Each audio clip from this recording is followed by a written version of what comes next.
Let me guess, you clicked on this video because you want to make your Greenville even more realistic than it already is by changing a couple of settings that will make sure that your Greenville experience will be the best possible.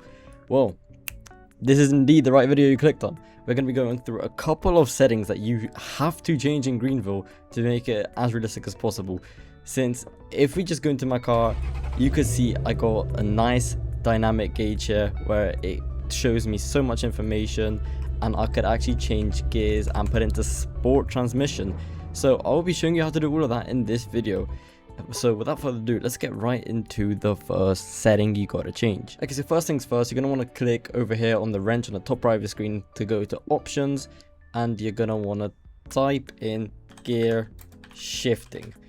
What does gear shifting actually do? So if you get into your car and you just press W, it automatically goes into drive, it goes into sport, but of course it only shows drive, not sport, and it just changes everything for you by just holding S. You can go into reverse, and overall it just does everything automatically. Now if you do actually change your gear shifting to realistic, and why is it rolling away, and get back into your car, as you could see, I can put it into reverse by pressing E, I can put it into neutral, drive, and sport 1, and if you want to go down a gear you have to press Q to go down into reverse, for example. So this does make it a lot more realistic, and if you want to drive in like a lower RPMs, you don't always want to be at higher RPMs, you just put it over to drive, and as you could see, it does shift gears a lot sooner at lower RPMs, which does make it a lot more realistic. And if you just want to go into sport, you can rather press E to go into sport. One thing you can do is just press W twice, and it goes into sport as well. However, if you do want to press W twice, it would actually go on the kick down behavior. You got to make sure kick down behavior is on, and if it is on, that means you could press W twice and it will go into sport, and once you let go of it, it goes down to your usual RPMs, which I feel like that is definitely a setting everyone needs to change upon first joining Greenville. Now let's move on to the next setting. Okay, the next setting we want to change is called gauge style. There you go. So I have mine personally set to dynamic. However, let's start off with standard. What standard does is on the bottom right of the screen you just have all of this.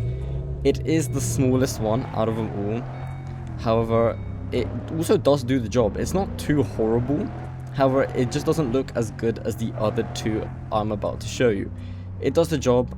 It does have like the realistic wheel spin icon, or like traction icon, whatever, which I do kind of like about this. However, of course, it's fine. If you do prefer this style, you could of course keep it. It does do the job. However, there are much better. Next up, we have our good old advanced. In advanced, you have everything in the middle, as you could see. And once you turn on your car, the gauges like actually do like a little test, as you can see. I will show that again. Does that pretty nice, and it does also do the job quite well. Don't get me wrong. It's more like in the middle of the screen. It just shows more than the standard one. It feels more dynamic, but of course not as dynamic as the one I'm about to show you after. This one is not too bad, and I feel like a lot of people still do use this one because it does the job and it does look quite good as well. However, my all-time favorite has to be dynamic right over here. This is how dynamic looks like. You got a car in the middle right here, which I want to demonstrate a little bit more about this in a moment. However, you can also change it to this, for example, that shows the time, shows a little, I forgot what it's called. And it also shows your miles. And over here, if you change it again, you got a map. You could change how big the map is on your gauges. You can make it like that. You could also make it smaller so it goes down here. And overall, this one probably is the best one out of them all. However, I just want to show what this car in the middle can actually do. But first up, I want to show like wheel spin wise. Oh wait, I think traction needs to be on flat. As you can see, the wheels do actually go yellow, indicating that you are losing traction. If you can see that. They also do go red if they completely lost traction or they're completely broken, like popped, which is quite neat. However, I want to show what it does upon parking. Okay, so in this example, we're going to be using the gate right in front of me over there. And what we're going to want to do is just drive into the gate like this. As you could see, it does actually stop my car, and it does show a red car at the front, meaning there is something in front of me. Usually it would be a car, but of course it also detects gates as well. And same goes when you go into reverse. Let's just go into reverse and drive into it. As you can see, it does it as well. And if you're parking, it shows yellow cars to the left and right or front and back to indicate that there is something that you're about to hit, which is of course quite neat. So I would personally go with dynamic. However, if you do prefer the look of standard or advanced, you can go for that as well. So the next feature I want to show is auto start vehicle. Once you join Greenville, at first it will be automatically on, and what it does is when you get into your car, it automatically starts it without you having to press F, which I'd say if you were to just get into your car, it's better if your car doesn't automatically start. You could just start it if you want to.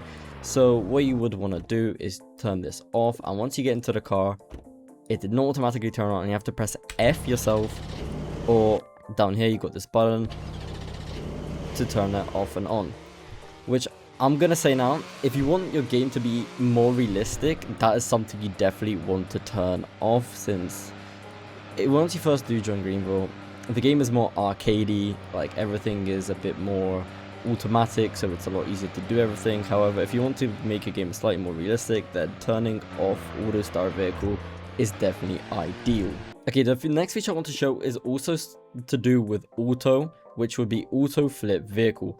So this is more like of a feature if you're gonna play in roleplay servers. However, if you were to flip your car, I'll actually demonstrate it now. Okay, so after trying a couple minutes straight, we did actually end up flipping the car. So over here on the left, you now have a flip button. So if you do click it, your car flips. And let's say you do not have auto flip enabled. Well, I mean, if you do have auto flip enabled, sorry, then your car would just do it automatically. So like, let's say if you do flip your car in roleplays, it would bring a lot more like roleplay potentials, for example. So like a DOT would have to arrive and flip your car, or like tow it away. It would be a lot more realistic, so I do actually personally recommend turning it on. Okay, next up we do want to bring up braking intensity. Why is mine on instant? Well, usually I'm pretty sure it's on slower once you join. I don't know. However, why is it best to have it on instant? Well, the drivers agree roleplays are not the brightest. So like, let's say if you want to slam on your brakes, it's a lot longer than it's supposed to be. Now if we do turn it on to instant, let's say we speed up to over 60 miles per hour once again, and we slam on the brakes, it's a lot quicker than having to slow down quicker. I mean, slow down slower, if that makes sense. Why do we want instant? Well, people can cut you off in Greenville roleplays. People do that quite often, or they will brake check you. So it's always good to have instant braking, just to give like that potential to get out of a scenario, to get out of a crash, because if you do have it on slower, you could actually get into a crash quite easier, if you know what I mean. Next up actually I want to show is adaptive FOV. Why is mine on excessive? Because usually it's probably on like disabled or something, but let's say it is on disabled. It just feels like you're going so slowly. That's the problem why I have mine on excessive. So it just doesn't feel like your car is fast by any means. And let's say if you do actually change it over to excessive, you could see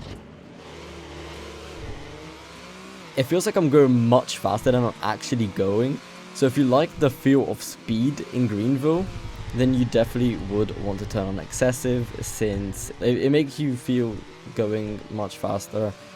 And it would probably just bring me a lot more joy when it comes to having to cruise at like 60 miles per hour in Greenville roleplay servers. So this is a new feature that actually got added into Greenville this update. However, it would be vehicle body shake. It would automatically be on. However, I would want to show this over on my Mustang, since I feel like that is the best example. We turn it on and let's give it a few revs.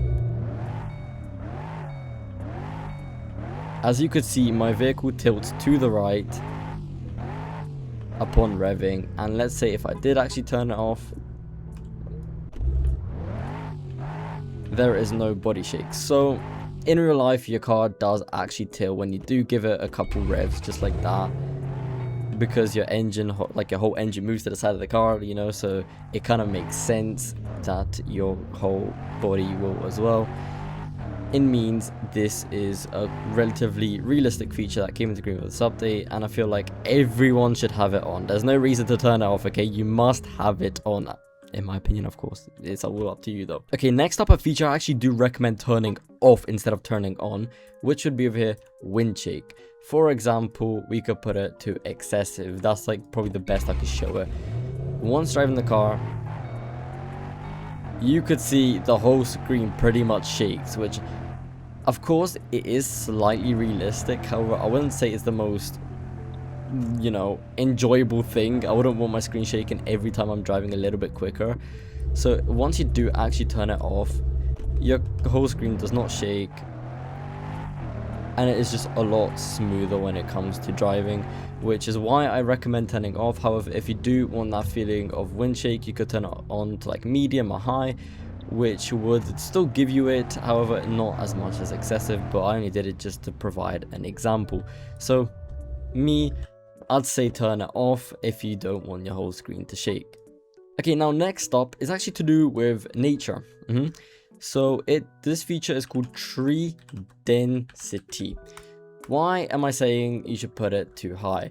The map does actually feel a lot more empty without all of these trees. As you can see, there isn't much going on really. It's just quite boring, not much happening. However, if you do put it on too high, as you can see, there's a lot more nature. It feels a lot more alive as well, and overall it does give Greenville like that green feeling, if you know what I mean, and it feels more full and a lot more lively. This is why I recommend turning on to high, since I know for a fact automatically when you join it is set to low. Now, if I did make any mistakes in this video, please, I'm so sorry. I didn't mean to provide any mistakes in this video. However, I did try my best to give as much helpful information by me. And if you did enjoy this video, please make sure to like and subscribe. And I hope I will be back uploading so much more videos very soon. I hope I will have a lot more ideas. And if you do actually have any ideas, feel free to leave them down in the comments, and I will try to make a video to do with it.